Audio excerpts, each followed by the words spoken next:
At sa umaga pong ito, ang ating pong itatalakay ay ito pong sakit na kung tawagin po ay ang meningitis.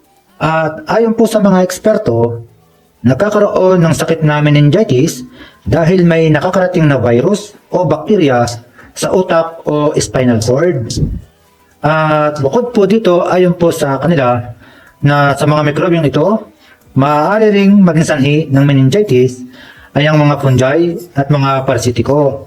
Dagdag pa po dito, maaaring magdulot ng meningitis ang mga pinsala sa pisikal. At ayon pa rin po sa mga eksperto, ang kadalasang naapektuhan ng meningitis ay ang mga bata. Kapag nagkakaroon ng kondisyong ito, maaari silang kakitaan o makaranas ng mga sintomas gaya ng mataas na lagnat, pananakit ng ulo, pagkakaroon ng mga pantal, pananakit ng liig, madaling pagkasilaw, pagkaantok, pangingisay, at iba pa. At ayon pa rin po sa mga eksperto, narito po naman ang mga uri ng meningitis. At unang-una na po dito ay ito pong tinatawag na virus meningitis. Na ayon po sa mga eksperto, sa uring ito, nagkakaroon ng meningitis ang isang tao dahil sa mga virus na tulad ng Coxsackie-virus A at Coxsackie-virus B. At ayon po sa kanila, na bagamat ito ang pinakalaganap na uri ng karaniwang gumagaling sa sakit na ito hanggat nagpapahinga at sinusunod ng pasyente ang payo ng doktor. At ayon pa rin po sa mga eksperto, ang ikalawang uri po naman ng meningitis ay ito pong tinatawag na bacterial meningitis. At ayon po sa kanila, ang uring ito ay lubos na mapanganib. Sa katunayan po ay nasa 5 hanggang 40% kabataan na may ganitong uri ng sakit ay nababawian ng buhay. Dagdag pa po nila na upang magamot ito ay kailangan dalhin sa ospital upang malapatan agad ng tamang lunas. At ayon pa rin po sa mga eksperto, ang ikatlo pong uri ng meningitis ay ito pong tinatawag na fungal meningitis. At ayon po sa kanila, ang fungal meningitis ay isang napakadalang na uri ng ang sanghi nito ay ang mga fungi nagdudulot ng infeksyon sa katawan at kumakalat sa daluyan ng dugo hanggang sa makarating sa utak o spinal cord. Kadalasan ang mga taong may HIV at cancer ang naaapektuhan nito. At ayon pa rin po sa mga eksperto, ang ikaapat po naman na uri ng meningitis ay ito pong tinatawag na parasitic meningitis. At ayon po sa kanila, isa rin itong napakadalang na uri na maaaring magkaroon nito kapag ang isang tao ay nakakain ng pagkain na naglalaman ng parasitikong nagdudulot ng sakit na ito. At ayon po sa kanila, na kapag ang parasitiko o itlog nito ay nabuhay sa loob ng katawan, maaaring makarating ito sa utak o spinal cord at pinsalain ang mga tisyo nito. At ayon pa rin po sa mga eksperto, ang panghuli po namang uri ng meningitis ay ito pong tinatawag na non-infectious meningitis. At ayon po sa kanila, ang lahat ng mga nabanggit na uri ng meningitis na ito ay sanhi ng mga infeksyong daladala ng mga mikrobyo at parasitiko. Subalit sa uring ito, ang sanhi ng meningitis ay mga pisikal na pinsala o kaya naman ay ibang medical na kondisyon gaya ng lupus at cancer. Maaaring magdulot ng non-infectious meningitis ang mga operasyon sa utak at ilang mga gamot.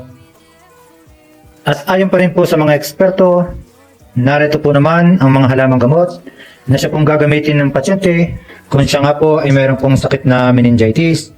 At unang-unang po sa kanilang pong listahan ay ito pong halamang gamot na kung tawagin po ay ugat ng quiapo. Sasamahan po niya ito ng asin.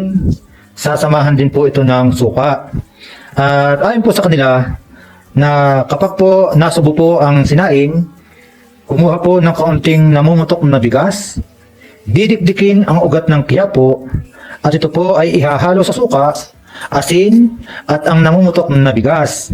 At kapag po ito ay naisagawa na, ito naman po ay isang itatapal sa noo at sikmura ng pasyente. At ayon pa rin po sa mga eksperto narito po naman ang ikalawang grupo ng mga halamang gamot na siya nga pong gagamitin ng pasyente kung siya nga po ay may sakit na meningitis. At ito po ay ang mga sumusunod. Kukuha lamang po ang pasyente ng bulaklak ng kulot-kulutan. Hahaluan po ito ng ilang dahon ng banaba at ito po ay ilalaga. At ito naman po ang siyang palagi pong ipainom sa pasyente, umaga, tanghali, hapon. At pwede rin naman po itong inumin sa oras po ng pagkakape. At ayon pa rin po sa mga eksperto, narito po naman ang ikatlong grupo po ng halamang gamot na siya nga pong gagamitin ng pasyente kapag po siya ay mayroon pong sakit na meningitis. At narito po ang mga sumusunod. 2 kutsara ng sukang Iloko, 1 kutsarang langis, 2 lunas pundok. At narito naman po ang pamamaraan. Ito po ay kinakailangan pong bayuhin. At kapag po ito yung nabayo, ito po ay sasamahan ng 1 kutsara ng katas ng damong Maria. At kapag po ito ay napaghalo, ito po ay ibabanyos sa ulo ng pasyente tuwing kalahating oras.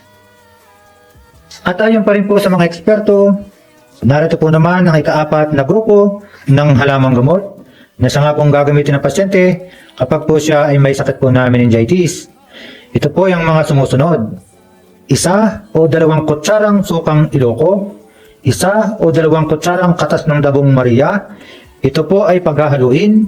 At kapag po ito ay napaghalo, ito po naman ay siyang ibabanyos sa kasukasuan ng pasyente tuwing ikalawang oras. At ayon pa rin po sa mga eksperto, narito po naman ang ika-5 grupo ng mga halamang gamot na siya nga pong gagamitin ng pasyente kung siya po ay may sakit na meningitis. Pinapayuhan lang po ang pasyente na kinakailangan pong maglaga ng 12 dahon ng alagaw at 2 dahon ng sambong. At kapag po ito ay nailaga, ito naman po ang siyang palaging ilalapatiba o paglalabatiba po sa pasyente. At ang pinakahuli po naman na grupo po ng mga halamang gamot na siya pong ipinapayo po ng mga eksperto ay ito po ang mga sumusunod. Kailangan lang pong kumuha ang pasyente ng 12 dahon ng seret o ratilis, 3 dahon ng sambong, 1 dakot na usbong o maurang dahon ng bayabas. At ang gagawin lang po dito, ito po ay didikdikin at sasapalin. Ang katas nito ay ipapahid sa likod at dibdib at ang mga pinagsapalan ay gagawing panapal sa likod at dibdib. At ito po naman ay ipinapayong gawin sa loob po ng 2 araw. Muli, inyo pong sanang subscribe ang aking pong YouTube channel and then share and likes. Ganyan din po, huwag niyo pong kalilimutan na i-click po ang notification bell para po kayo ma-update sa lahat po pong i-upload na mga videos. Kaya po sa ating pong lahat, sundin lang po natin ang ipinapayo po ng mga eksperto at sagot ko po ang inyong kalusugan gamit po ang mga herbal at mga natural na paraan. Maraming salamat po.